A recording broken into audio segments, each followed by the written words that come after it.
স্বাগত বিরতিহীন রাত ৯টায় বাংলাদেশে, সাথে আছি মুজাহিদুল ইসলাম। আমি আছি আতিফ আঞ্জুমান। শুরুতেই জানিয়ে দেব শিরোনামগুলো। আত্মকেন্দ্রিকতা দূর করে আলো জ্বালানোর প্রত্যয়ে নববর্ষ বরণের প্রস্তুতি। কাল পয়লা বৈশাখে দেশ জুড়ে উৎসব।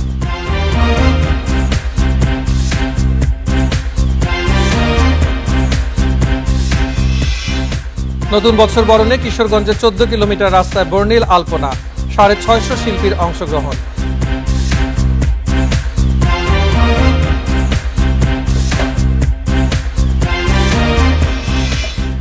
বাংলা বছরের শেষ দিন চৈত্র সংক্রান্তিতে হালখাতার আয়োজন, পূজা অর্চনায় ক্ষুধা ও রোগ থেকে মুক্তির প্রার্থনা।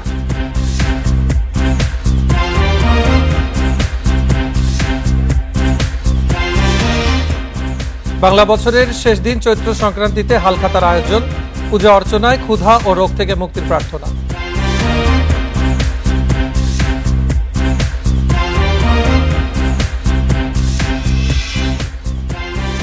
অস্ট্রেলিয়া সিডনিতে শপিং মলে ছুরিকাঘাতে নিহত 6, শিশুসহ আহত 9, পুলিশের গুলিতে হামলাকারী নিহত।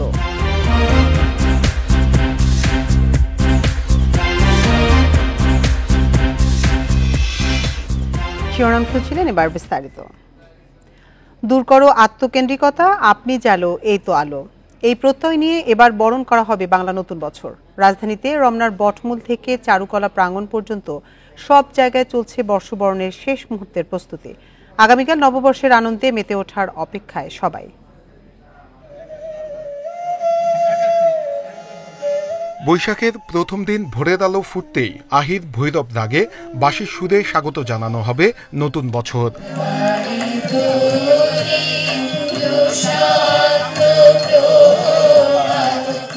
রাজধানীতে বর্ষবরণের মূল আয়োজন ছায়ানট এবার আত্মকেন্দ্রিকতা দূর করে আলো জ্বালাবার আহ্বান জানাচ্ছে।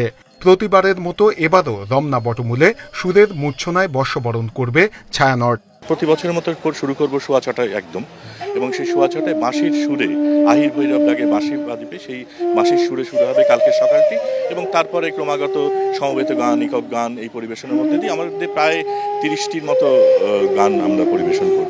শনিবার সকাল থেকে চূড়ান্ত মহড়ায় ব্যস্ত ছায়ানটের শিল্পীরা, শান্তি সমৃদ্ধি কামনা করে অসাম্প্রদায়িক দেশ গড়ার প্রত্যয় আয়োজকদের। নজরুল, রবীন্দ্র, পল্লীগীতি সব রকমের গানই হয়। সুখ, সমৃদ্ধি, শান্তি, আমরা সবাই যেন একসাথে মিলেমিশে থাকতে পারি। এদিকে আমরা তো তিমির বিনাশী প্রতিপাদ্য নিয়ে এবার বের হবে চারুকলা অনুষদের মঙ্গল শোভাযাত্রা। রোববার সকাল 9:15 চারুকলা থেকে বের হবে শোভাযাত্রা। তিমির বিনাশী যে স্লোগান আছে সেটাও যেমন আমরা ব্যবহার করছি, তারও একটা মোটিভ আছে। আবার একই সঙ্গে রিক্সা যে ইন্টেঞ্জিবল হেরিটেজ হলো, সেই রিক্সা আর্টের একটা রিফ্লেকশন রেখে সব ডেকোরেশনগুলো আমাদের হচ্ছে। মঙ্গল শোভাযাত্রার জন্য তৈরি হচ্ছে রঙিন মুখোশ, বিশালাকৃতির নানা ধরনের অবয়ব, যার মধ্যে রয়েছে লক্ষ্মী পেঁচা ও বাঘের প্রতিকৃতি। কিছু কিছু পেস্টিং এর কাজ বাকি আছে, স্যাররা ডিজাইনের দিকে যাচ্ছে, তো আজকে রাত্রের মধ্যে শেষ হয়ে যাবে। পয়লা বৈশাখ উপলক্ষে চারুকলায় আয়োজন হয় পোস্টার প্রদর্শনীর। ঢাকা বিশ্ববিদ্যালয়ের উপাচার্য জানান, নববর্ষের আয়োজন সুষ্ঠুভাবে করতে প্রস্তুত তারা। পর্যাপ্ত সিসিটিভি ক্যামেরা এবং আর্টস ওয়ে স্থাপন করার জন্য আমরা পুলিশ প্রশাসনকে বলেছি, প্লাস বিশ্ববিদ্যালয়ের পক্ষ থেকেও আমরা সিসি ক্যামেরাগুলো আমরা বিভিন্ন স্থানে স্থাপন করা হয়েছে। পয়লা বৈশাখে ঢাকা বিশ্ববিদ্যালয় এলাকায় মুখে কোনো মুখোশ পরা যাবে না, বহন করা যাবে না ব্যাগও। নূরে আলম, ইন্ডিপেন্ডেন্ট নিউজ, ঢাকা। বাংলা নববর্ষ 1431 উপলক্ষে দেশবাসীকে শুভেচ্ছা জানিয়েছেন প্রধানমন্ত্রী শেখ হাসিনা। শনিবার ভিডিও বার্তায় শুভেচ্ছা জানিয়ে তিনি অতীতের সব গ্লানি, ব্যর্থতা ভুলে সবাইকে ঐক্যবদ্ধভাবে কাজ করার আহ্বান জানান। প্রিয় দেশবাসী, আসসালামু আলাইকুম। বর্ষ পরিক্রমায় আবারও আমাদের মাঝে ফিরে এসেছে নতুন বছর। আপনারা যারা দেশে বিদেশে অবস্থান করছেন, বাংলাদেশের সকল ভাই বোনকে জানাই বঙ্গাব্দ 1431-এর শুভেচ্ছা। শুভ নববর্ষ। আসুন নতুন বছরে অতীতের সকল ব্যর্থতা, দুঃখ, গ্লানি পিছনে ফেলে সুন্দর ভবিষ্যৎ বিনির্মাণের লক্ষ্যে একযোগে কাজ করি। কবি সুফিয়া কামালের ভাষায় উচ্চারণ করতে চাই, পুরাতন গত হোক, যবনিকা করি উন্মোচন, তুমি এসো হে নবীন, হে বৈশাখ নববর্ষ, এসো হে নতুন শুভ নববর্ষ। নববর্ষ বরণের প্রস্তুতি ও সার্বিক আয়োজন নিয়ে জানাতে এবারে রাজধানীর মানিক মেনে অ্যাভিনিউ ও ঢাকা বিশ্ববিদ্যালয়ের চারুকলা প্রাঙ্গণ থেকে যোগ দিচ্ছেন সহকর্মীরা। শুরুতেই মানিক মেনে অ্যাভিনিউ থেকে যোগ দিচ্ছেন সহকর্মী আদিলুর রহমান। আদিলুর, আলপনা উৎসবের কার্যক্রম কখন নাগাদ শুরু হতে পারে এবং কত কিলোমিটার সড়ক জুড়ে এই আলপনাটি আঁকা হবে? দেখুন, বাংলা নববর্ষ এবং বাংলা নববর্ষ মানেই এই যে মানিক মিয়া যে অ্যাভিনিউ, এই অ্যাভিনিউতে আসলে আলপনার যে উৎসবটি হয় সেই উৎসবটি কোভিডের কারণে মাঝে বন্ধ ছিল। তবে এবছর আবারও আসলে এই আলপনার যে উৎসবটি সেই উৎসবটি আসলে শুরু করা হচ্ছে। তবে এখন পর্যন্ত আসলে আলপনার যে মূল যে আনুষ্ঠানিকতাটি সেই মূল আনুষ্ঠানিকতাটি এখনো আসলে শুরু হয়নি। তার কারণ হচ্ছে যে এখানে অতিথিদের আসবেন, এখানে প্রধান অতিথি হিসেবে আসবেন সংসদের স্পিকার ডক্টর শিরিন শারমিন চৌধুরী এবং আতিকুল ইসলাম, নাহিদ ইজার খান, এনারা এখানে আসবেন। আসার পরে এই যে আলপনা উৎসব যেটি, সেই আলপনা উৎসবটির আসলে যে উদ্বোধন, সেই উদ্বোধনটি আসলে করা হবে। শুধুমাত্র আপনি নিশ্চয়ই দেখতে পাচ্ছেন যে শুভ নববর্ষ 1431 এই অতিথিদের জন্য এই আলপনাটুকু আসলে একে রাখা হয়েছে। এরপরে পরবর্তীতে কিন্তু আসলে মূল যে আনুষ্ঠানিকতা, সেই মূল আনুষ্ঠানিকতা শুরু হবে। আমি আপনাকে একটু জানিয়ে রাখি যে এই যে যারা আয়োজন করেছেন এরা মূলত 3টি জায়গায় আলপনার যে উৎসব, সেই আলপনার উৎসবটি আয়োজন করেছেন।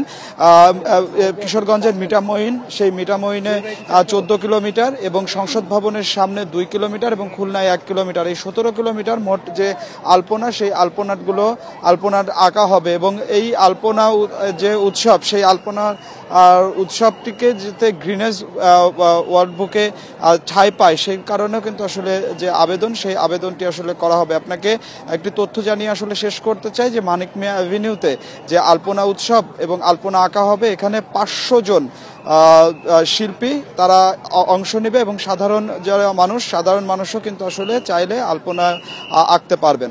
তো আমার কাছে মানিক মিয়া অ্যাভিনিউ থেকে এটি ছিল এখনকার সবশেষ। আদিলুর, আপনি সাথে থাকুন। এবারে আমরা যাব চারুকলাতে। সেখানে চারুকলা প্রাঙ্গণ থেকে যোগ দিচ্ছেন সহকর্মী শাহরিয়ার অনির্বাণ। রাত পোহালে পয়লা বৈশাখের শুরু, শেষ মুহূর্তের প্রস্তুতি কেমন দেখছেন?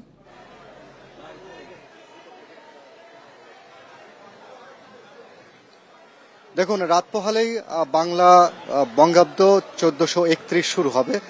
ঠিক শেষ মুহূর্তের প্রস্তুতি কিন্তু এখন চলছে চারুকলা ইনস্টিটিউটে। আপনাকে যদি আমি দেখাই এখনকার চিত্র, আপনি নিশ্চয়ই দেখতে পাবেন যে যারা চারুকলার ছাত্রছাত্রীরা গত 1 মাস ধরে চেষ্টা করে আসছে এবং তাদের এই কষ্টের প্রয়াস কিন্তু আগামীকালকে সকালবেলায় উন্মোচন হবে। এবারের মঙ্গল শোভাযাত্রার মূল প্রতিপাদ্য রাখা হয়েছে জীবনানন্দ দাশের তিমির হরণের গান থেকে, অর্থাৎ আমরা তিমির বিনাশী, এই পংক্তিটা নিয়েই এবারের মঙ্গল শোভাযাত্রা অনুষ্ঠিত হতে যাচ্ছে। তো এবারের মঙ্গল শোভাযাত্রা 5টি মোটিভ করা হয়েছে। এর ভিতরে যদি আপনাকে বলি, আমরা সাধারণত প্রতি বছরই দেখি যে বাংলার লোকজ সংস্কৃতি একটি 1000 বছরের যে ঐতিহ্য, সেটি হচ্ছে এই ট্যাপা পুতুল।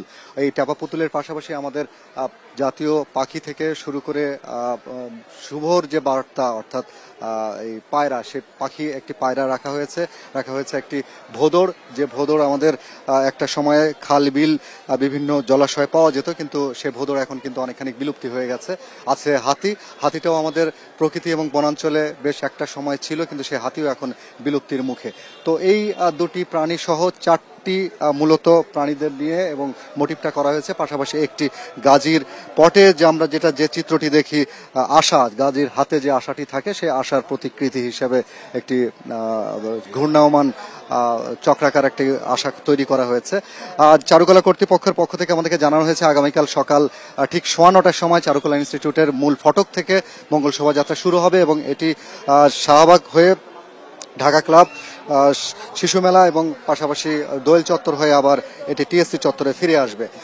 এর বাইরে যদি আপনাকে বলি, কালকে সারাদিনই চারুকলা অনুষদে অনুষ্ঠান রয়েছে এবং বিকেল 5টা নাগাদ সাংস্কৃতিক অনুষ্ঠান রয়েছে। সেই অনুষ্ঠানে বিগত সময় আমরা দেখেছি যে সাংস্কৃতিক বিভিন্ন অনুষ্ঠান, এখানে গান, পালা গান, যাত্রাপালার এগুলো আয়োজন থাকে, সেই আয়োজনগুলো থাকছে এবং পাশাপাশি শিল্পকলা একাডেমিতেও এবং বাংলা একাডেমিতেও লোকজ নানান রকমের মেলা এবং উৎসবের আয়োজন করা হয়েছে। এই ছিল আমার কাছে সর্বশেষ চারুকলা থেকে। শাহরিয়ার অনির্বাণ, আপনাকে ধন্যবাদ। বাংলায় বর্ষবরণ উপলক্ষে বিশাল আলপনায় সাজানো হচ্ছে কিশোরগঞ্জের হাওড়াঞ্চলের অল ওয়েদার সড়ক। হাওড়ের 14 কিলোমিটার সড়কে বৈশাখী আলপনা আঁকছেন 650 জন শিল্পী। এটি বিশ্বের সবচেয়ে বড় দৈর্ঘ্যের আলপনা হবে বলে দাবি আয়োজকদের। তাই গিনেজ বুকে স্থান পাওয়ার জন্য আবেদন করা হবে বলেও জানিয়েছেন তারা। বাহারি রঙের ছোঁয়া আর নান্দনিক আলপনায় সেজে উঠেছে কিশোরগঞ্জের হাওড়াঞ্চলের অল ওয়েদার সড়ক। তুলির আঁচড়ে পাল্টে যাচ্ছে মিঠামইন থেকে অষ্টগ্রাম পর্যন্ত 14 কিলোমিটার সড়কের চিত্র। হাওড়াঞ্চলের বুক চিরে বয়ে চলা রাজপথে রং বেরঙের ছোঁয়া। আলপনা আঁকতে ব্যস্ত সময় পার করছেন 650 জন শিল্পী। বন্ধু বান্ধব নিয়ে ছুটে এসেছি, অনেক ভালো লাগতেছে। ঈদের আনন্দ এবং বৈশাখের আনন্দ একসাথে উপভোগ করতে আসি। আমরা 14 কিলো জায়গা আলপনা করা আছে, আমরা দেখতে আসছি, আমার ফ্যামিলির লোকজনও আসছে। আমরা যা ভাবছিলাম তার চেয়ে অনেক বেটার। সড়কে আলপনা আঁকা শেষে বিশ্বের সবচেয়ে দীর্ঘ আলপনা হিসেবে গিনেস বুকে নথিভুক্ত করার উদ্যোগ নেওয়া হবে বলে জানান আয়োজকরা। এমন আয়োজন প্রশংসার যোগ্য বলে মনে করেন সাবেক সংস্কৃতি মন্ত্রী আসাদুজ্জামান নূর। রাস্তার সংবাদ যখন আমরা পেয়েছি তখন আমরা ভাবলাম যে এই দীর্ঘ রাস্তাটার কোনো সুযোগ নেওয়া যায় কিনা, এবং সেই সঙ্গে সঙ্গে আমাদের মাথায় এলো যে এটা Guinness book of world record, সেখানে এটাকে উপস্থাপনা করা যায় কিনা। এক সময়ের অবহেলিত সড়কের এমন সৌন্দর্য বিশ্ব রেকর্ডের জন্য যাবে এতে আনন্দিত কিশোরগঞ্জের সংসদ সদস্য। এতদিন শুধু দেশের মানুষ জেনেছে এই রাস্তা সম্পর্কে, এখন বিদেশিরাও জানবে এই রাস্তা সম্পর্কে, তারাও আসবে এই রাস্তাটা দেখার জন্য। পয়লা বৈশাখের দিন সকালে আলপনা পরিদর্শন করবেন তথ্য প্রযুক্তি প্রতিমন্ত্রী জুনায়েদ আহমেদ পলক। এরপর সর্বসাধারণের জন্য উন্মুক্ত করা হবে আলপনা। Independent news. বাংলা বছরের শেষ দিন অর্থাৎ চৈত্র মাসের শেষ দিনকে বলা হয় চৈত্র সংক্রান্তি। পুরনোকে বিদায় জানাতে প্রতি বছর দেশজুড়ে বিভিন্ন অনুষ্ঠান ও পূজা অর্চনা হয়ে থাকে। তার ধারাবাহিকতায় এবারও নানা আয়োজনে পালিত হয়েছে চৈত্র সংক্রান্তি। পুরাতন বছরের গ্লানি মুছে ফেলতে বাঙালির শত বছরের ঐতিহ্য ও আচার চৈত্র সংক্রান্তি। নানা আনুষ্ঠানিকতার মাঝে যার প্রধান আকর্ষণ চড়ক পূজা। সিরাজগঞ্জের তারাশে সনাতন ধর্মাবলম্বীরা চড়ক পূজার শোভাযাত্রা বের করে। শোভাযাত্রায় শিবের নৃত্য পরিবেশন করেন ভক্তরা। প্রভু মরে কর দয়া এই অধমের প্রতি। ঝিনাইদহের শৈলকুপা উপজেলার ভাটই গ্রামে পূজা অর্চনার মধ্য দিয়ে চৈত্র সংক্রান্তি পালন করা হয়। দেবতাকে সন্তুষ্ট করতে নাচ গান করেন ভক্তরা, দেন পাঠা বলি।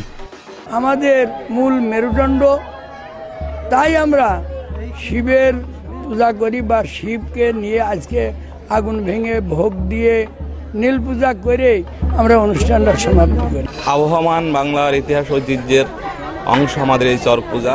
আমরা দীর্ঘদিন ধরে এই পূজা উদযাপন করে আসছি। আত্মশুদ্ধির পাশাপাশি রোগ ও ক্ষুধামুক্তির প্রার্থনার মধ্য দিয়ে মানিকগঞ্জে চৈত্র সংক্রান্তি পালন করা হয়েছে। এ সময় শিব ভক্তরা শিবের বেশ ধারণ করে পূজা অর্চনায় অংশ নেন। চৈত্র সংক্রান্তির শেষ দিনে বরিশালে জমে উঠেছে হালখাতার অনুষ্ঠান। পুরাতন বছরের দেনা পাওনা মিটিয়ে ব্যবসায়ীরা আঁকছেন নতুন জাবেদা খতিয়ান। Sadequr Rahman Siddiqui, independent news. টি-20 বিশ্বকাপ পরিকল্পনায় দলের কম্বিনেশন ঠিক রাখতে খুব বেশি পরীক্ষা নিরীক্ষার পক্ষে নয় বিসিবি। সেরা দল গঠনে জিম্বাবুয়ে ও যুক্তরাষ্ট্র সিরিজ পর্যবেক্ষণে রাখার সুযোগ আছে নির্বাচক প্যানেলের। বোলারদের নিয়ে স্বস্তি থাকলেও ব্যাটিং অর্ডার সাজানো মূল চ্যালেঞ্জ টাইগার টিম ম্যানেজমেন্টের।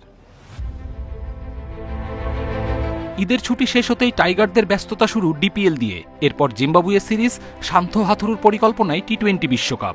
এরই মধ্যে দল গোছানোর প্রক্রিয়াও শুরু করেছে বিসিবি।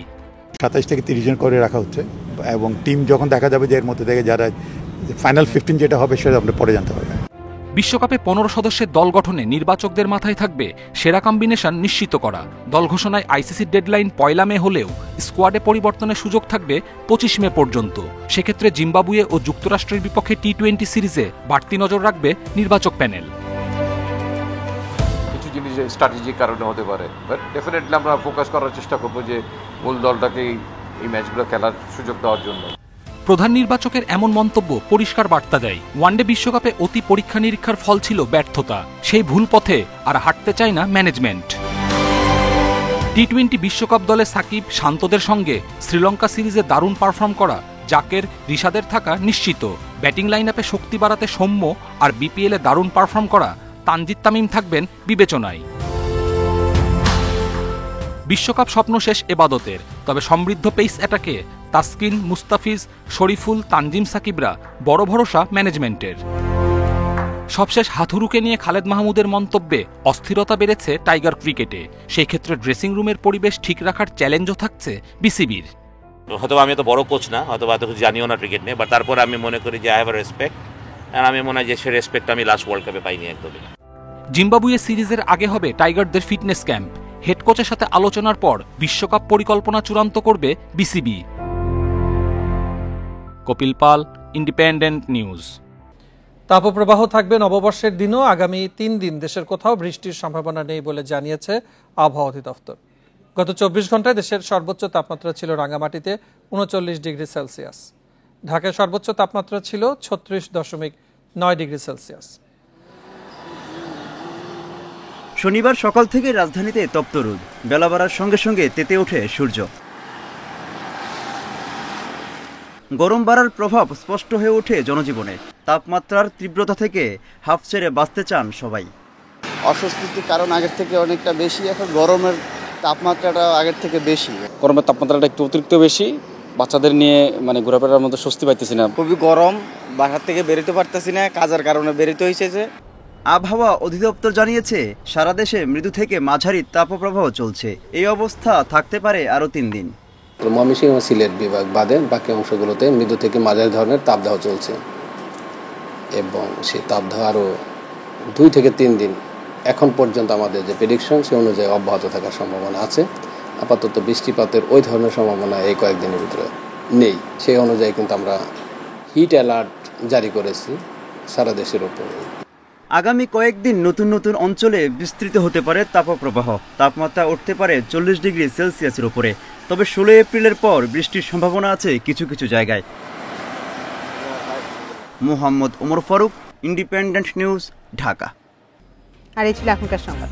এছাড়া ইন্ডিপেন্ডেন্ট টেলিভিশনের সব খবর আরো বিস্তারিত জানতে চোখ রাখুন ফেসবুক, ইউটিউব ও এক্সে। ধন্যবাদ এতক্ষণ সাথে থাকার জন্য।